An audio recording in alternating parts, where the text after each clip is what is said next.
시청자 여러분 안녕하십니까? 7월 19일 금요일 뉴스타트 1부 시작합니다. 먼저 주요 뉴스입니다. 수도권에 장대비를 쏟아붓던 장마 전선이 남하하면서 광주, 전남 지역에 호우주의보가 내려졌습니다.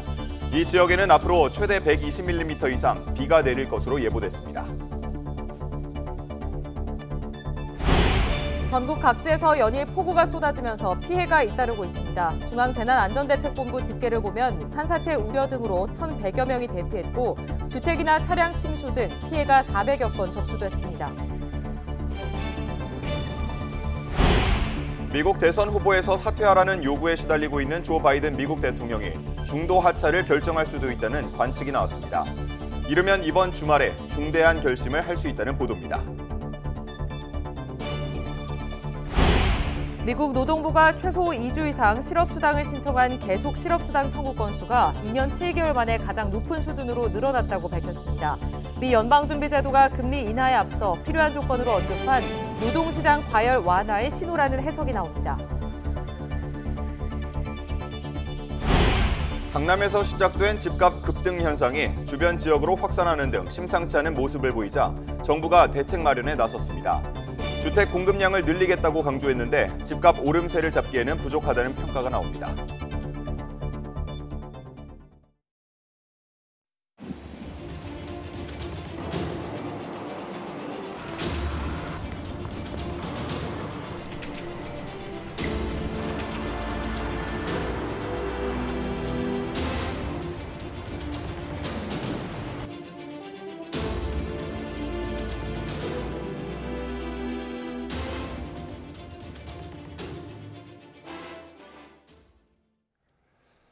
수도권에 장대비를 쏟아붓던 장마 전선이 남하하면서 전남 지역에 호우특보가 내려졌습니다.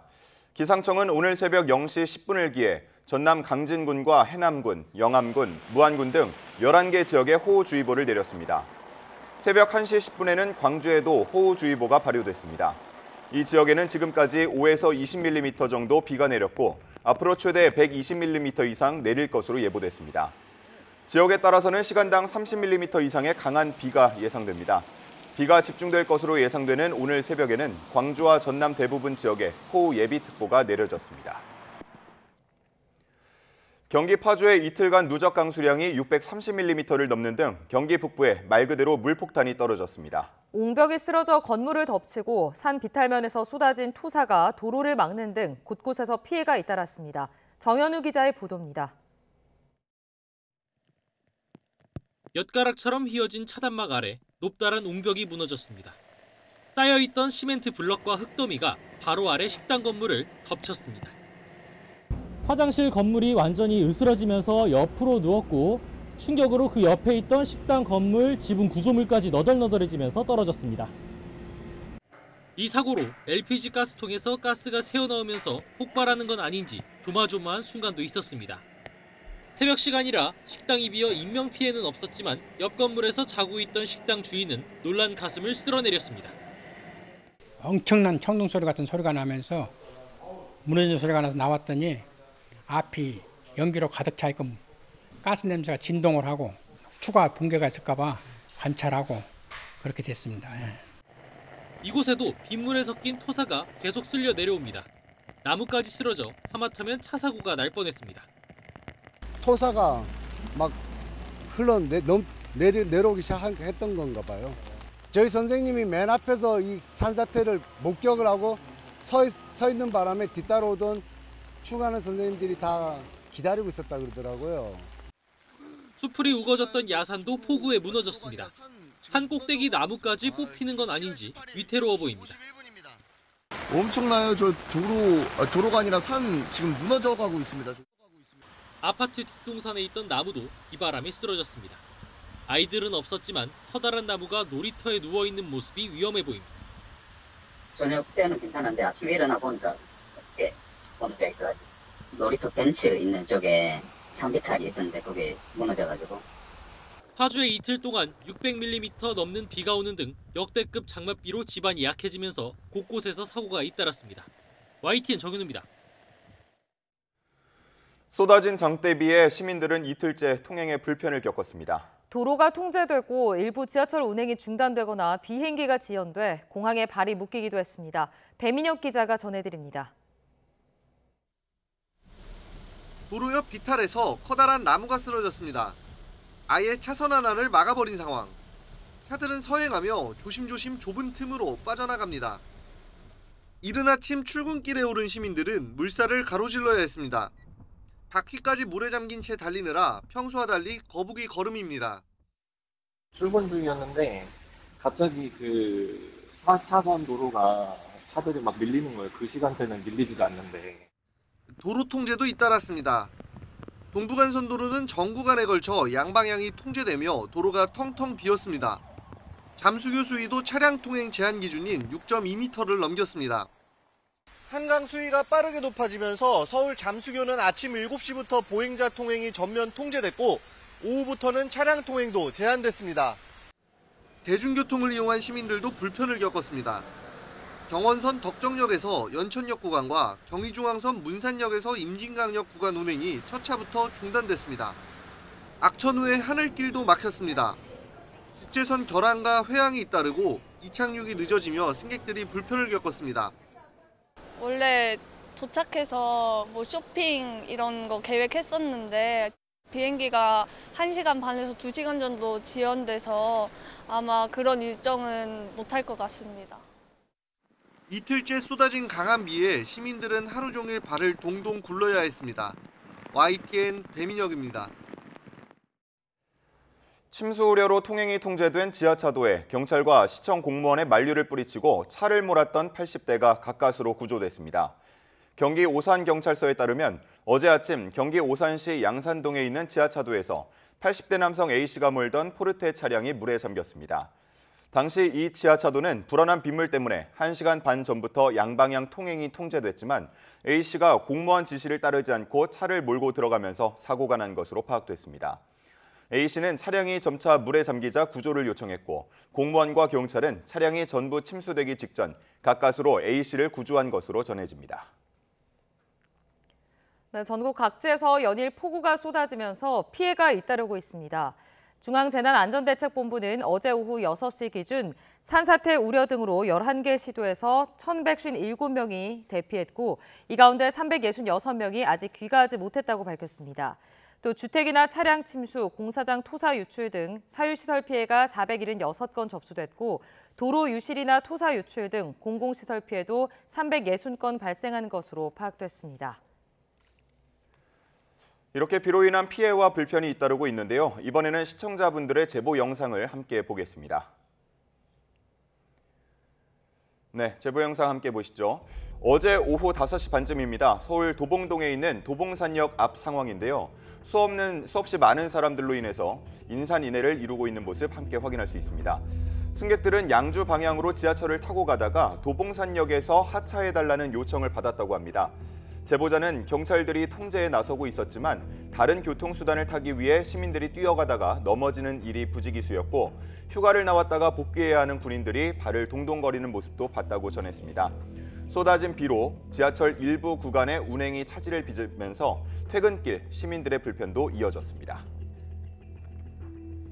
네, 다음 제보 영상입니다. 어제 경기 파주시 문산읍에 있는 지하상가의 모습입니다. 지하상가로 내려가는 계단에 노란 통제선이 쳐 있고 아래쪽은 침수된 모습인데요. 가게 내에 있던 주방 도구들과 집기들이 쏟아져 나와서 흙탕물 위를 떠다니고 있습니다. 다음 영상 보시죠. 어제 오후 3시쯤입니다. 경기 포천시 내촌면 음현인데요. 큰 나무 한 그루가 흙더미와 함께 맥없이 무너져 내리는 모습입니다. 제보자는 CCTV로 산사태 순간을 포착했다고 전했는데요. 이 일로 근처 공장의 진출입로가 막히기도 했다고 설명했습니다. 네, 어제 오후 2시쯤 경기 파주시 탄현면에 있는 공원의 모습입니다. 산 비탈면이 무너져 내려 토사가 내려온 모습인데요. 흙과 돌이 도로까지 흘러내려와 차선 한쪽을 아예 덮쳤습니다. 이번에는 어제 낮 1시쯤 경기 용인시 경안천입니다. 불어난 하천의 출입을 막기 위해서 경찰 통제선이 설치된 모습 확인할 수 있습니다. 제보자는 운동기구와 골프장도 모두 침수됐고 차량은 물론 시민들도 모두 이용이 불가능한 상황이었다고 설명했습니다. 네, 어제 오전 11시쯤 경기 평택시 송탄면 도로 상황입니다. 도로에 물이 높게 차올라서 비상등을 켜고 멈춘 차량도 있고요. 천천히 진입하고 있는 차량을 보면 물이 바퀴까지 차오른 모습 보실 수 있습니다. 네, 지금 보고 있는 곳 어제 낮 12시 반쯤 모습입니다. 서울 양천구에 있는 연희공원인데요. 울타리 밑단도 보이지 않을 정도로 물이 차오르면서 공원의 모습은 찾아보기 어려워졌습니다.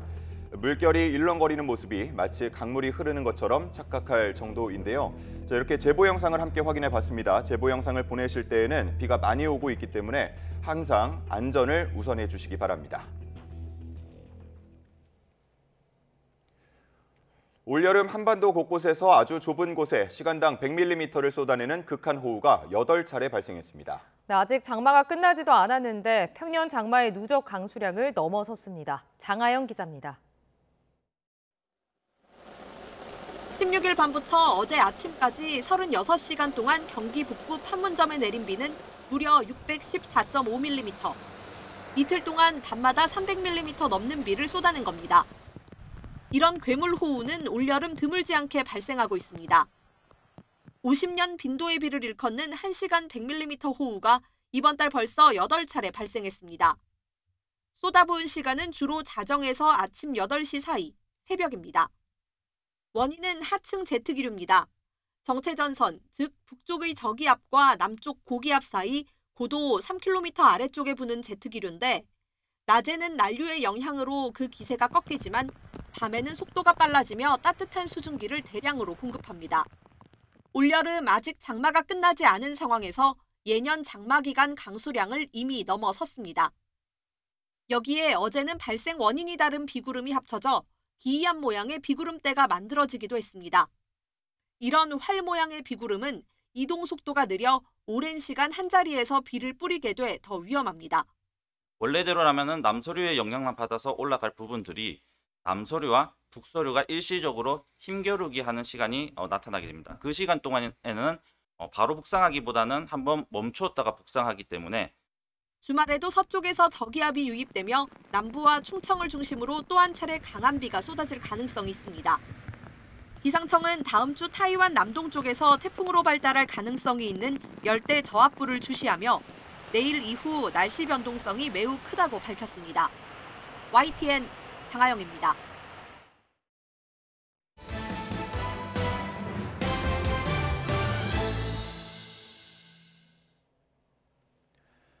삼 주 전 첫 TV 토론에 이어 최근 트럼프 전 대통령 피격 사건이 터진 후 바이든 미 대통령의 후보직 사퇴 압박이 민주당 안팎에서 더욱 거세지고 있습니다. 코로나19에 감염돼 칩거에 들어간 바이든 대통령이 태도가 바뀌어 이번 주말에 중대한 결심을 할 수 있다는 관측이 나왔습니다. 황보선 기자가 보도합니다.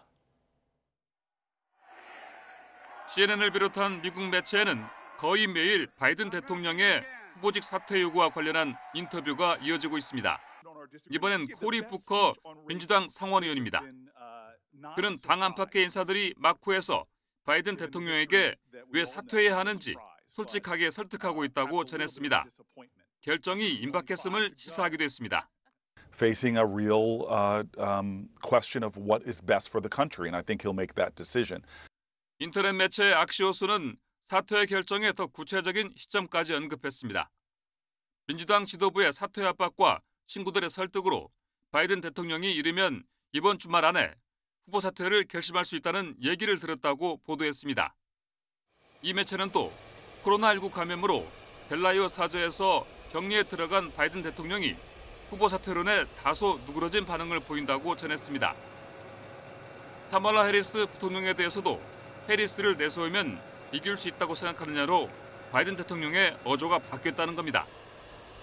바이든 대통령은 당내 경선에서 후보가 되는 데 필요한 압도적인 대의원들의 지지를 받았으니 그 자격을 강제로 박탈할 수단은 없습니다. 스스로 명예롭게 물러난 영웅이 되어달라는 요청이 민주당 안팎에서 잇따르는 이유라고 미국 언론들은 보도했습니다. YTN 황보선입니다. 버락 오바마 전 대통령이 최근 측근들에게 바이든 대통령이 후보직 유지 문제를 심각하게 고려할 필요가 있다고 말했다고 워싱턴 포스트를 비롯한 미국 언론이 보도했습니다.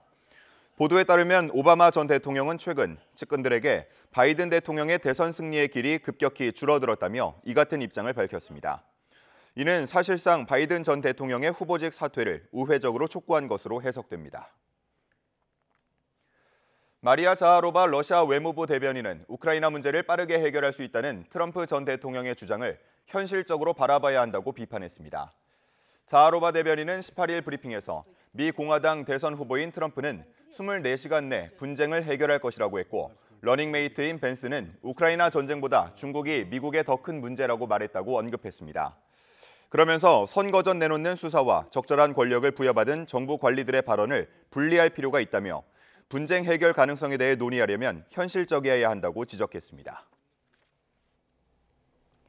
국회 법제사법위원회는 최상병 순직 사건 수사 외압 의혹을 주제로 윤석열 대통령 탄핵 청원 1차 청문회를 엽니다. 청문회 증인으로는 이종섭 전 국방부 장관, 임성근 전 해병대 사단장, 김계환 해병대 사령관 등이 채택됐습니다. 민주당은 대통령실 외압 의혹과 임 전 사단장 구명 로비 의혹 등을 중심으로 공세를 펼칠 것으로 보입니다. 국민의힘은 청문회 자체가 탄핵 절차를 우회하는 위헌, 위법적인 청문회라고 반발하고 있지만 야당 공세를 방어하기 위해 참여를 고민하고 있습니다. 네, 최상병의 일주기 추모식이 오늘 오전 포항 해병대 제1사단에서 열립니다. 추모식에는 해병대 사령관과 유가족, 1사단 관계자 등이 참석하며 비공개로 진행될 예정입니다. 최상병 순직과 관련해 경찰은 임성근 전 사단장에 대해 책임을 묻기 어렵다며 불송치 결정을 내렸고, 고위공직자 수사처는 해병대 수사단에 대한 외압 의혹을 수사하고 있으며 박정훈 전 해병대 수사단장은 항명 혐의로 재판을 받고 있습니다. 이른바 구멍 로비 의혹을 비롯해 최상병 사건 외압 수사를 둘러싼 여러 의혹은 1년 전부터 최근까지 꾸준히 확산해 왔습니다. 하지만 공수처는 최근 몇 달간 주요 피의자 소환도 하지 못하는 등 좀처럼 수사의 속도를 내지 못하고 있습니다. 김태원 기자입니다. 최상병 사건과 관련해 공수처가 들여다보고 있는 사안은 여러 갈래로 나뉘고 있습니다.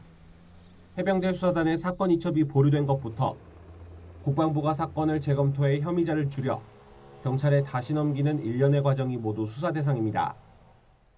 최근에는 이런 조치들이 임성근 전 해병대 1사단장을 도와주기 위해서였다는 이른바 구명로비 의혹까지 떠올랐습니다. 청와대 경호처 출신 송호종 씨나 도이치모터스 주가 조작 피고인 이종호 씨가 사의를 표명하는 임 전 사단장을 말리면서 이른바 윗선의 구명을 청탁했다는 겁니다. 당사자인 송 씨나 이 씨의 오락가락하는 해명은 의구심을 더하고 있고, 야당에서는 특검법 요구를 이어가는 가운데 국민의힘 권성동 의원이 제보자인 김규현 변호사와 민주당 사이 유착 의혹을 제기하며 공방은 가열되고 있습니다. 의혹은 꼬리를 물고 이어지고 있지만 최상병 일주기가 다 돼가도록 공수처가 이렇다 할 결론을 낸 건 없습니다. 지난 5월 김계환 해병대 사령관과 박정훈 전 해병대 수사단장을 불러 조사한 이후엔 2달 동안 주요 피의자 소환도 없었습니다. 공수처가 이른바 로비 의혹까지 들여다보게 되면서 과거 이 씨를 변호했던 부장검사와 검사가 사건에서 배제돼 수사 인원마저 줄었습니다.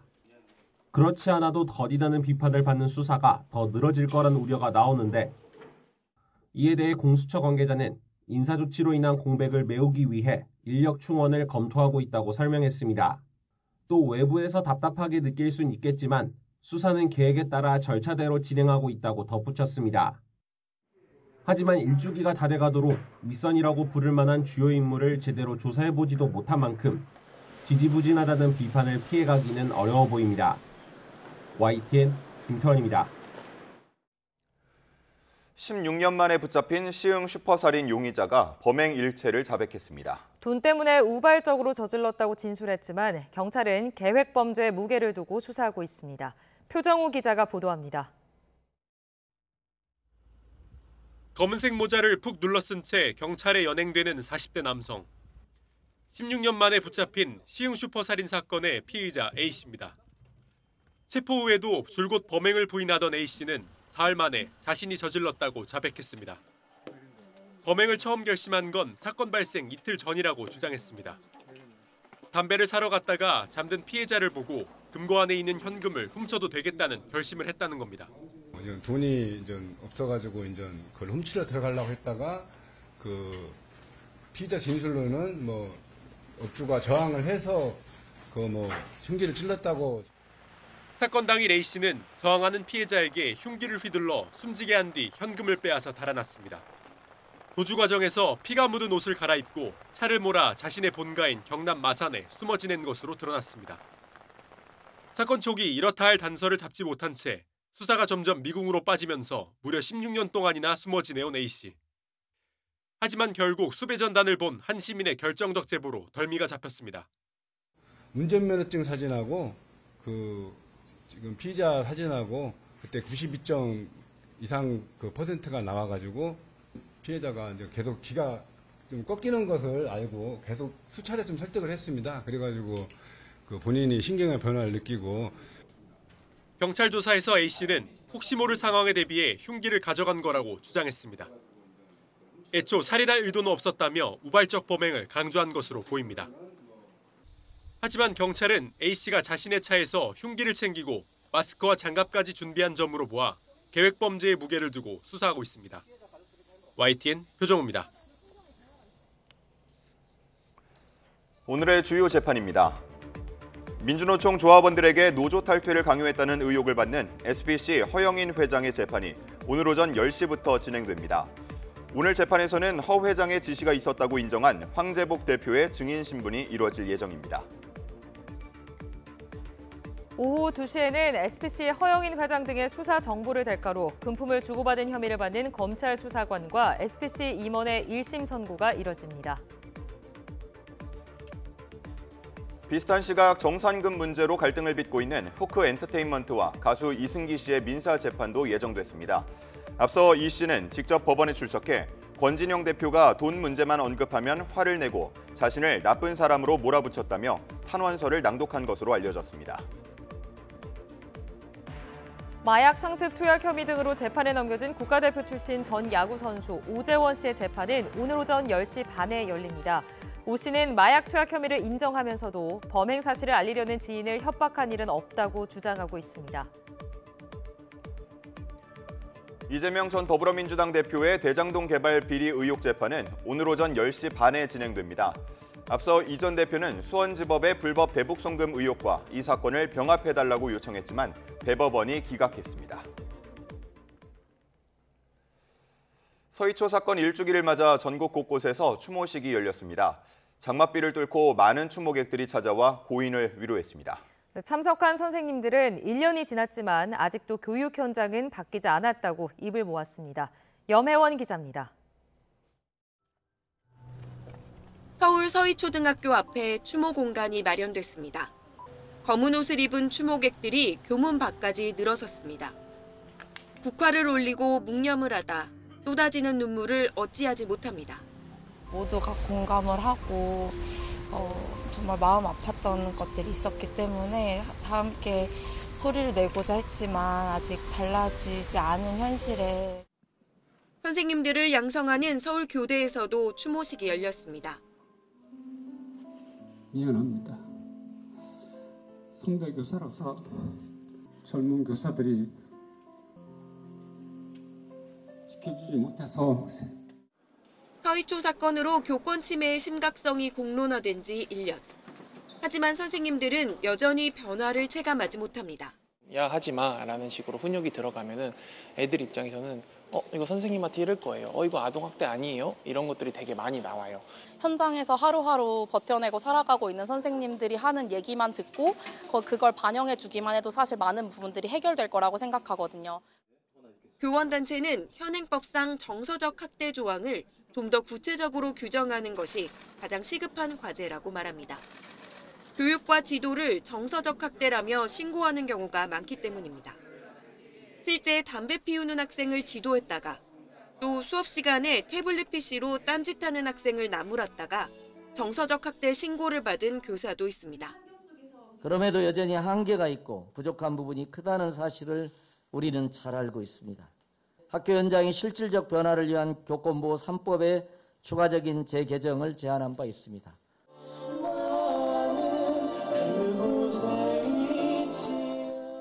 희망을 노래할 수 있는 교실이 되길. 한자 한자 꾹꾹 눌러 적은 소망이 실현될 수 있길 바라봅니다. YTN 염혜원입니다. 공군 내 성폭력과 2차 가해로 숨진 고 이해람 중사. 순직한 지 3년이 훨씬 지났는데요.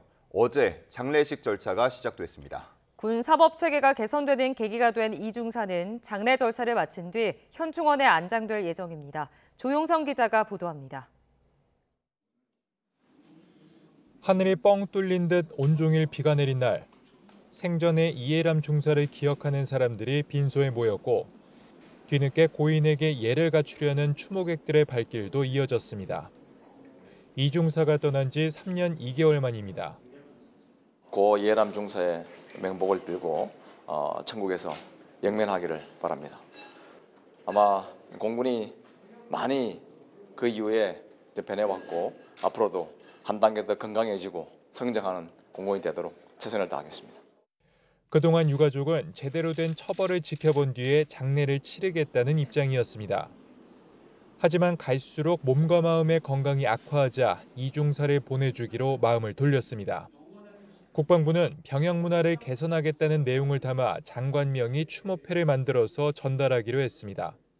정신적인 문제, 그다음에 그거로 인해서 피폐해져가는 신체의 그런 상황, 이러면 안 되겠다. 이해람이 이를 끝까지 보내주는 것도 중요했고. 시간이 흐르면서 강제추행을 저지른 장모 중사는 징역 7년에 더해 명예훼손으로 형이 1년 추가됐고 사건 관련 녹취를 조작한 변호사는 징역 2년이 확정됐습니다. 함께 재판에 넘겨진 전익수 전 법무실장 등 6명에 대해서는 2심 재판이 진행되고 있습니다. 이를 계기로 군사법원법이 개정되면서 군인이 저지른 성범죄나 군인 사망의 원인이 되는 범죄는 군이 아닌 민간 사법기관이 수사와 재판을 맡게 됐습니다. 이 중사가 마지막으로 복무했던 소속 부대 부대장장으로 진행되는 장례가 끝나면 국립서울현충원에 안장될 예정입니다. YTN 조용성입니다.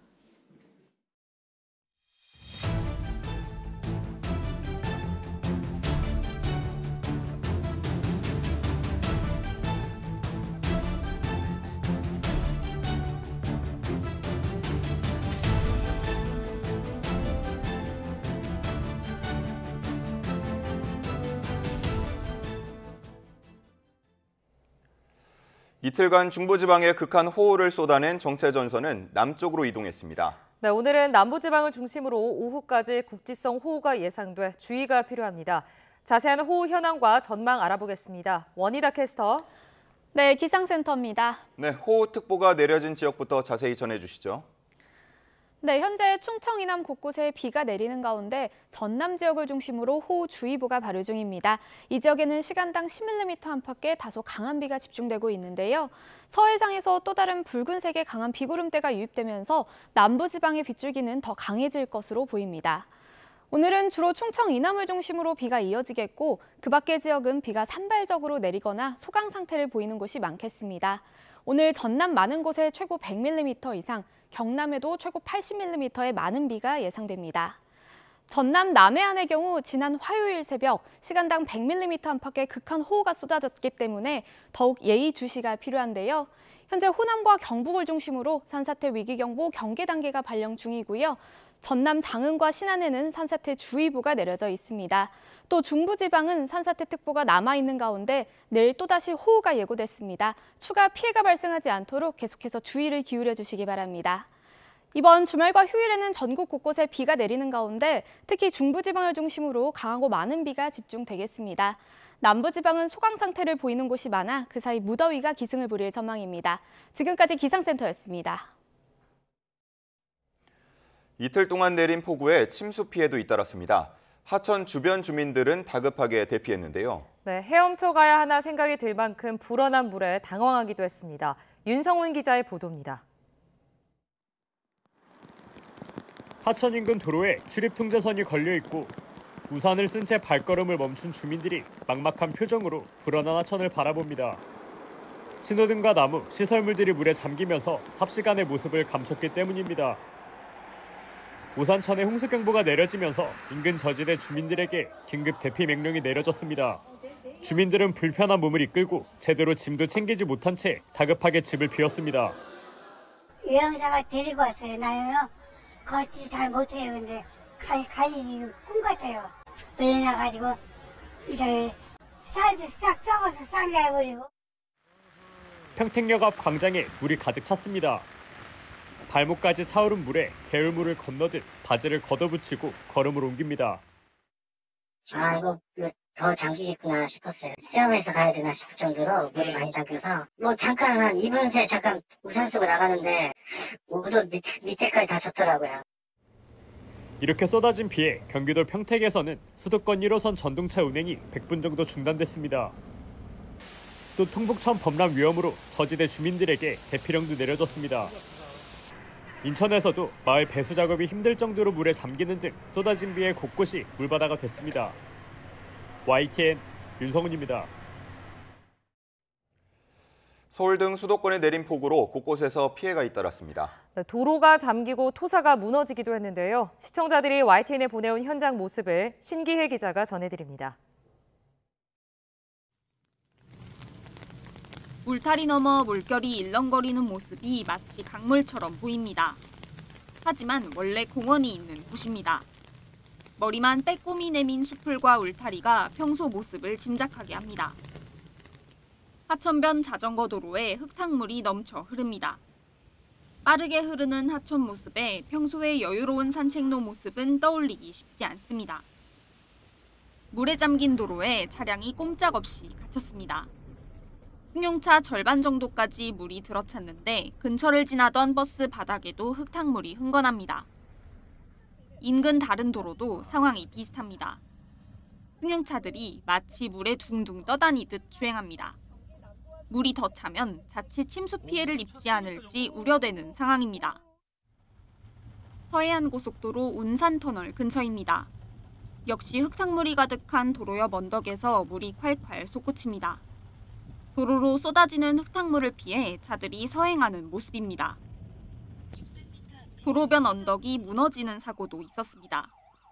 흙더미와 돌덩이가 쏟아져 차선을 가로막았는데 중장비를 동원해 치우는 작업이 한창입니다.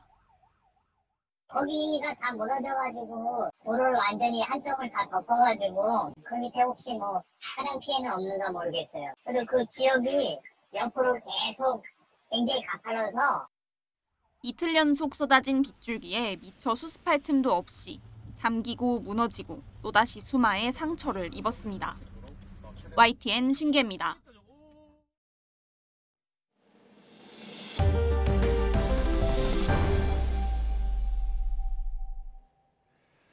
지난해 수해 구조 활동을 하다가 순직한 해병대 최상병 일주기를 앞두고 여야의 발길은 각각 공수처와 분향소로 엇갈렸습니다. 순직 일주기에 맞춰 야당이 추진하는 윤석열 대통령 탄핵 청원 청문회에서도 여야가 거세게 맞붙을 것으로 보입니다. 손효정 기자입니다. 최상병 순직 일주기를 앞두고 국민의힘 지도부는 수사 외압 의혹을 들여다보고 있는 공수처를 찾았습니다. 야당이 주장하는 특검은 정쟁용이라며 신속한 수사를 촉구했습니다. 반면 민주당 차기 당대표 후보들은 잇따라 추모 분향소를 방문했습니다. 일주기를 맞아 대국민 여론전에 나선 건데 진상규명을 위해 특검을 반드시 관철하겠다고 강조했습니다. 윤석열 대통령 거부권 행사로 다시 국회로 돌아온 최상병 특검법의 재표결 시점은 본회의가 열릴 것으로 전망되는 25일이 유력합니다. 민주당은 본회의가 열린다면 곧바로 재표결을 추진하겠다는 입장이지만 재의결 요건인 200표를 넘기 위해 8석 여권 이탈표를 확보할 수 있을진 미지수입니다. 국회 법제사법위원회에서 열릴 윤석열 대통령 탄핵 청원 청문회도 최상병 특검 공방 전초전이 될 전망입니다. 민주당은 이종섭 전 국방부 장관 등을 증인으로 채택한 가운데 새롭게 드러난 의혹을 집중 추궁할 거라고 예고했습니다. 140만 명이 넘는 국민께서 탄핵 청원에 동의하셨습니다. 탄핵 청원 청문회는 명백히 국회의 권한이고 국회법 절차에 따라 적법하게 진행하는 청문회입니다. 국민의힘은 탄핵 절차를 우회한 위헌, 위법적 청문회라며 반발하고 있지만 야당의 일방적 공세를 방어하기 위해 청문회 참여를 고민하고 있습니다. 민주당 주도의 청문회는 같은 편의 사람들은 말 맞추기 하고 다른 편의 사람들은 조롱하고 겁박하는 마녀 사냥의 장이 될 것이 불보듯 뻔합니다. 최상병 순직 사건을 둘러싼 여야의 대치는 일주기 추모제와 탄핵 청문회가 예정된 오늘 정점에 달할 전망입니다. YTN 손효정입니다. 국민의힘 한동훈 당대표 후보가 나경원 후보의 이른바 패스트트랙 공소 취소 요청을 공개한 지 하루 만에 사과했지만 여지는 계속되고 있습니다. 5번째 방송 토론회가 진행됐는데 한 후보를 과연 믿을 수 있겠느냐? 아니다. 오히려 당시 당 대처가 부족했던 것 아니냐 공방이 오갔습니다. 강민경 기자가 정리했습니다. 나경원 원희룡 후보는 한동훈 후보에게는 정치적 동지의식이 없다며 맹폭을 퍼부었습니다. 한 후보가 법무부 장관 시절 패스트트랙 사건 공소 취소 부탁을 나 후보로부터 받았다는 걸 폭로한 건 정무적 감각도 애당심도 없기에 가능했다는 겁니다. 우리 한동훈 후보가 우리라는 생각이 과연 있는 것인가? 당에 대한 애정이 없고요. 아직도 지금 검사에서 벗어나지 못하시는구나. 윤상현 후보가 신뢰관계도 중요하지만 당시 정부 강요였던 한 후보의 입장도 이해한다며 중재를 시도했지만 당시 한동훈 장관도 보면은 저희 다하고 어떤 동지의식이 있는 그런 관계는 아니었다고 보고요. 법적으로 판단했을 것 같습니다. 나경원, 원희룡 두 후보는 한 후보가 SNS에 올린 사과조차 진정성이 느껴지지 않는다며 협공을 이어갔습니다. 나경원 의원님, 아까 그 페북에 올린 사과문 보셨죠? 네, 봤습니다. 심정이 어떠셨습니까? 당대표는커녕 당원으로서의 자격이 있을까 하는 그런 생각이었습니다.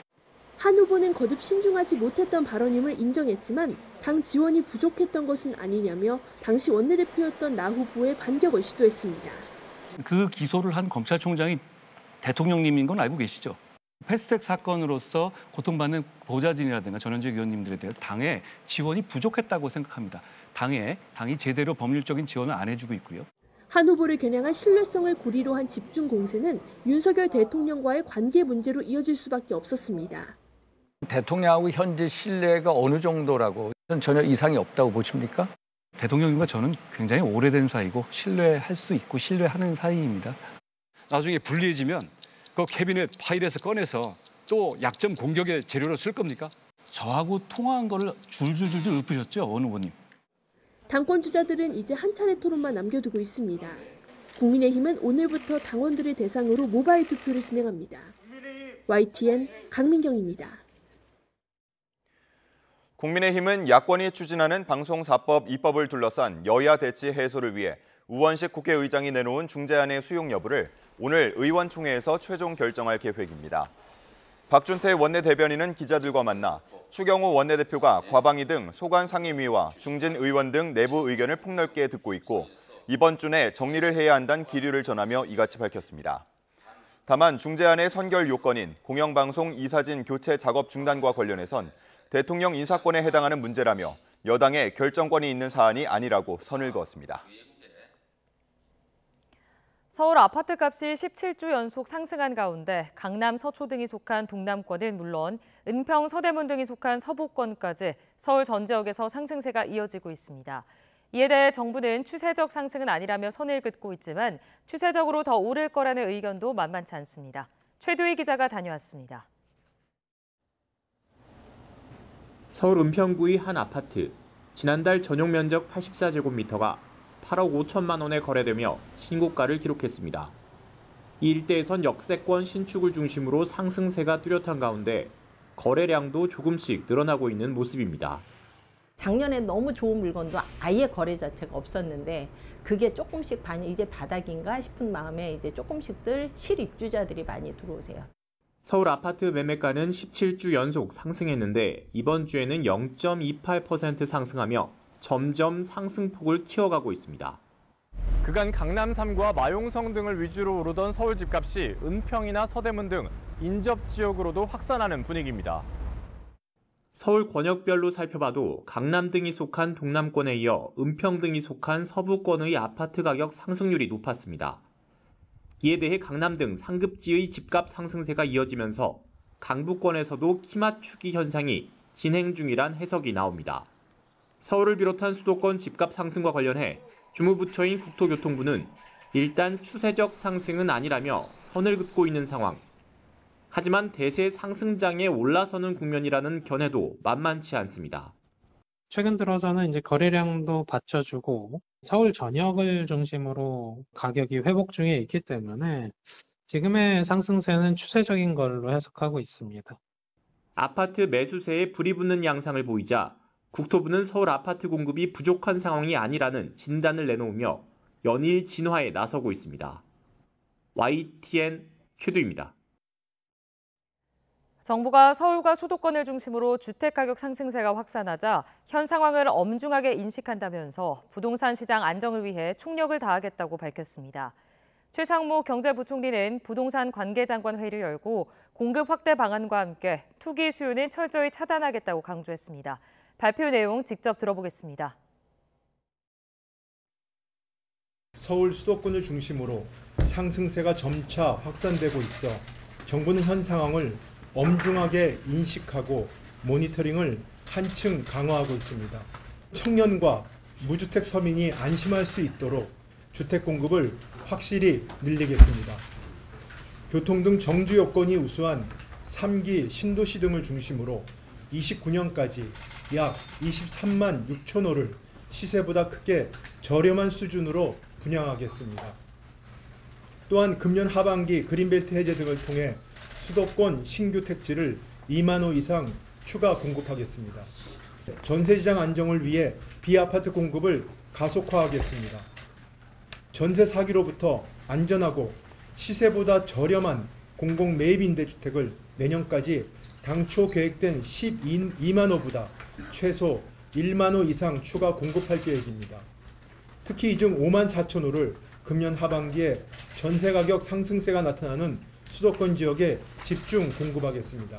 주택가격 상승세가 투기적 수요로 이어지지 않도록 철저히 관리하겠습니다. 시장 교란 행위를 단속하고 불법 행위를 엄단하며 탈루세액을 철저히 추징하는 등 투기 거래를 근절하겠습니다. 오늘의 주요 경제 일정입니다. 오늘부터 가상자산 이용자 자산을 보호하고 시세 조종 등 불공정 거래 행위를 규제하는 법이 시행됩니다. 이에 따라 앞으로 이용자의 예치금은 은행이 안전하게 보관 관리하고 가상자산 사업자는 이용자에게 예치금 이용료를 지급해야 합니다. 산업통상자원부가 석유화학업계 사장단과 업황을 점검하고 위기 극복을 위한 방안을 논의합니다. 석유화학업계는 최근 공급 과잉과 석유 수요가 정점에 이르는 이른바 오일 피크 현실화 등으로 어려움을 겪고 있습니다. 먹거리 물가가 연중 서민들을 괴롭히고 있는 가운데 통계청이 올해 보리와 마늘, 양파 생산량 조사 결과를 내놓습니다.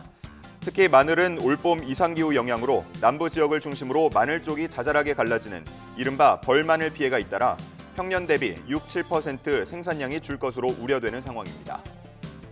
본격적인 휴가철을 앞두고 해외여행 준비하는 분들 많으시죠? 금융감독 당국이 해외여행 보험을 이용할 때 유의해야 할 사항을 발표합니다.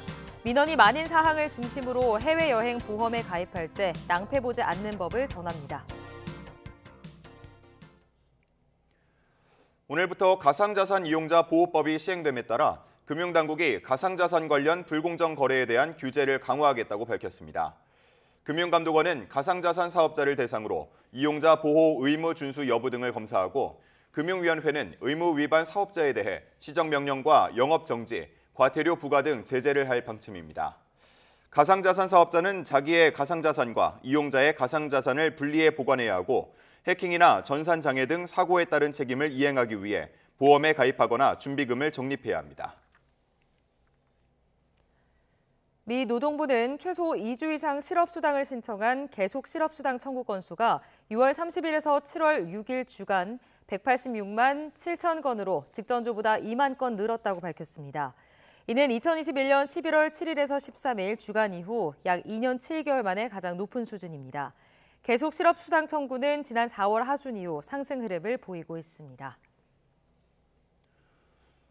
국민이 낸 건강보험금 46억 원을 횡령한 뒤 해외로 도주한 건강보험공단 팀장이 1심에서 징역 15년을 선고받았습니다. 네, 회수한 7억을 빼곤 모두 탕진했다며 변제를 거부해 검찰은 앞서 최 씨에게 징역 25년을 구형했는데요. 선고된 형량은 훨씬 줄고 39억 원을 환수할 방법도 사실상 사라졌습니다. 지환 기자가 전해드립니다. 의료보험비 46억 원을 빼돌린 뒤 도주했던 국민건강보험공단 최모 전 재정관리실 팀장. 도주 이후 인터폴에 적색 수배됐고 범행 1년 4개월 만에 필리핀에서 붙잡혔습니다. 46억 횡령범 인정하십니까?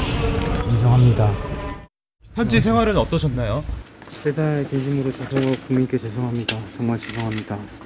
횡령 수법은 간단했습니다. 윗선 결제 없이 자기 계좌로 보험료가 입금되도록 공단 내부 전산망 계좌 정보를 조작했습니다. 빼돌린 돈은 가상화폐로 환전해 숨겼습니다. 뒤늦게 계좌를 동결하고 예금 채권 압류에 나섰지만 7억 원 정도만 회수한 상황. 최 씨는 남은 돈은 가상화폐나 금융 파생 상품 투자로 전부 탕진했다고 주장했습니다. 사실상 변제를 거부한 건데 검찰은 징역 25년과 39억 원 추징을 재판부에 요청했습니다. 이에 대해 1심 법원은 최 씨에게 징역 15년을 선고했습니다. 별도의 추징도 명령하지 않았습니다. 횡령 혐의는 유죄로 인정했지만 도주 기간 가족들한테 생활비를 받는 등 투자 실패로 대부분을 탕진한 만큼 범죄 수익 은닉 혐의는 증거 부족에 따른 무죄로 판단한 겁니다. 재판부는 범행을 모두 인정한 점은 피고에게 유리한 점이라면서 계획적 횡령으로 죄질과 범행 수법이 매우 나쁘고 범행 후 정황도 좋지 않다고 양형 이유를 설명했습니다. 결국 수사와 이번 재판을 통해 공단 내부 직원이 횡령한 국민건강보험료 상당액은 사실상 환수 방법이 사라진 상황. 범행 이후 필리핀으로 도주했던 최 씨로부터 가상화폐 등을 받은 조모 씨 역시 현재 범인 도피 혐의로 기소돼 같은 법정에서 재판받고 있습니다. YTN 지환입니다.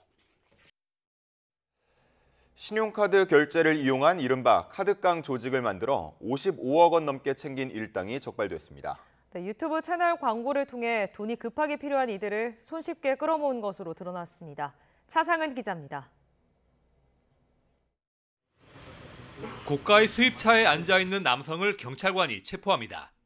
여신 전문 금융업법 위반, 카드깡 결제 관련해가지고 법원에서 재판장하고 학생들이 압수하면서 집행한다. 변호사를 선임할 수 있고. 붙잡힌 남성은 20대 A씨. 급전이 필요한 사람을 상대로 물품 판매를 가장한 이른바 카드깡 조직을 운영해 오다가 적발됐습니다.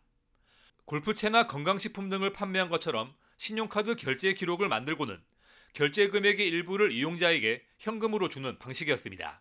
급전이 필요한 사람들은 신용 등급이 낮기 때문에 국내 금융기관의 대출이 어렵다는 약점을 이용하였고 실물 신용카드와 신분증만 있으면 어렵지 않게 현금을 마련할 수 있다는 점을 이용하였습니다.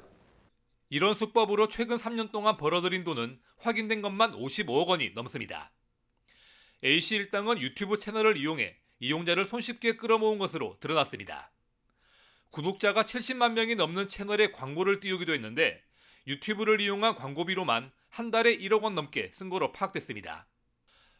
벌어들인 돈으로는 고가의 수입차와 명품을 사들이며 호화롭게 생활했습니다.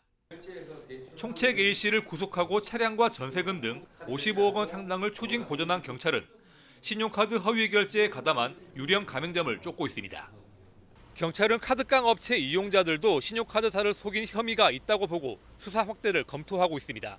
YTN 차상입니다. 지난 3월 게임사의 아이템 확률 조작으로 피해를 봤다는 게이머들이 한국소비자원에 집단 분쟁 조정을 신청했습니다. 네, 그런데 무려 5천여 명이 참여해 화제가 됐고 그 결과에도 관심이 집중됐는데요. YTN 취재 결과 다음 달 중순에 한국소비자원의 조정 결과가 나온다고 합니다. 심관은 기자가 단독 보도합니다. 메이플 스토리라는 게임입니다.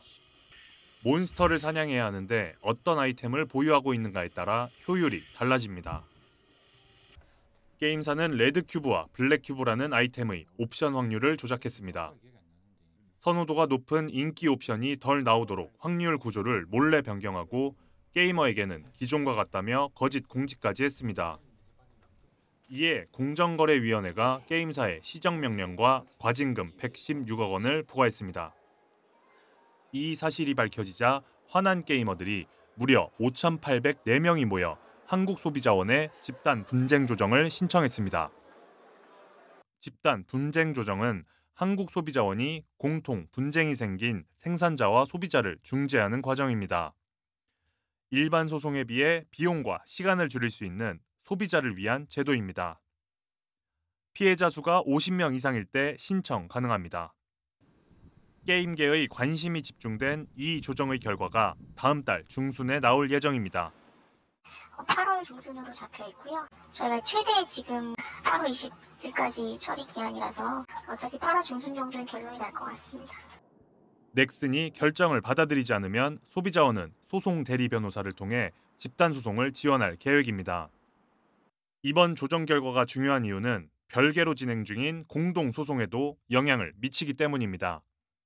무려 700여 명의 이용자들이 소송을 제기했습니다. 재판에 미치는 영향이 매우 크다고 생각해서 주시하고 있는 상태입니다. 분쟁 조정 성립의 조건으로 전체 소비자에 대한 피해 배상을 예정하고 있기 때문에 넥슨으로선 이러한 조건을 수용하기가 굉장히 부담스러울 것이다. 한국 게임계 역사상 가장 큰 소송에서 다음 달에 나올 소비자원 조정 결과가 결정적인 영향을 미칠 것으로 보입니다. YTN 신관의입니다. 이상으로 뉴스타트 1부 마칩니다. 네, 잠시 후 2부가 이어집니다. 시청해주신 여러분 고맙습니다.